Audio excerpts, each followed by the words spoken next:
दुर्ग police ने भिलाई में संचालित एक बड़े साइबर ठग गिरोह का किया पर्दाफाश। 9 आरोपियों को किया गिरफ्तार। एसपी विजय अग्रवाल ने रविवार शाम 5 बजे जानकारी देते हुए कहा कि कॉल सेंटर के माध्यम से दिल्ली और फरीदाबाद के शातिर अपराधी अंतर्राष्ट्रीय साइबर ठगी को अंजाम दे रहे थे।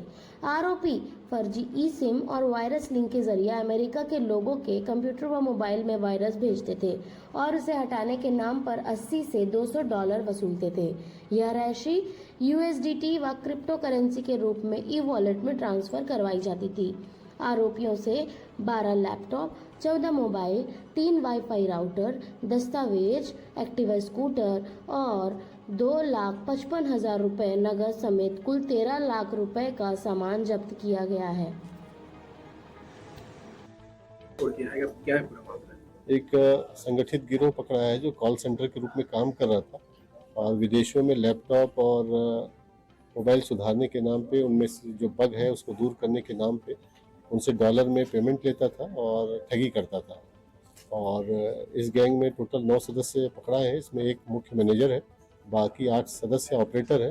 ये ऑपरेटर सभी 25,000 की नौकरी पे थे और जो मैनेजर था वो कमीशन पे काम करता था और सारा इनका ट्रांजैक्शन डॉलर में होता था। US डॉलर में ये पेमेंट लेते थे और बाद में उसको हवाला के जरिए ट्रांसफ़र करते थे।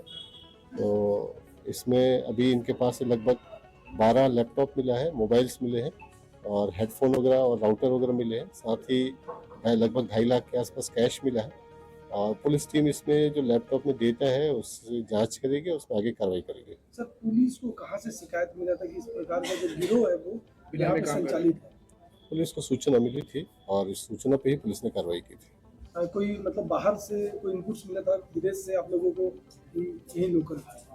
पुलिस को इनपुट मिला था और इस वक्त उस सूचना का स्रोत बताना उचित नहीं होगा। सब कहाँ के हैं सर? ये ज्यादातर बिहार के हैं, शिलोंग के हैं और फरीदाबाद के। किस तरह से ये मतलब पैसे का लेन देन इनका होता था? इसमें एक जो इनका फरीदाबाद में व्यक्ति है वो कुछ खास लैपटॉप को और मोबाइल को टारगेट करके बग भेजता था ईमेल या टेलीग्राम के जरिए और फिर जिस मोबाइल में ये बग भेजा जाता था, लैपटॉप में बग भेजा जाता था, उसको ये सॉल्यूशन के लिए उसको लिंक भेजते थे और तुरंत ये सॉल्यूशन प्रोवाइड करके उससे 80 से $200 का रकम लेते थे और उस रकम को ये हवाला के जरिए कैश इंडियन रुपीज में तब्दील करते थे। कितने का ठगी कर ली होगी? अब ये जांच में क्लियर होगा। अभी तक इन्होंने जो जानकारी दी है वो अस्पष्ट है, तो जांच में क्लियर होगा। सर, ये जो 9 लोग पकड़ा है ये मतलब एक एम्प्लॉय के तौर पे काम कर रहे थे कि ओनरशिप में काम कर रहे थे? इसमें एक व्यक्ति मैनेजर है जो परसेंटेज में काम कर रहा था, बाकी मैनेजर के अंडर में एम्प्लॉय थे। Thank you sir.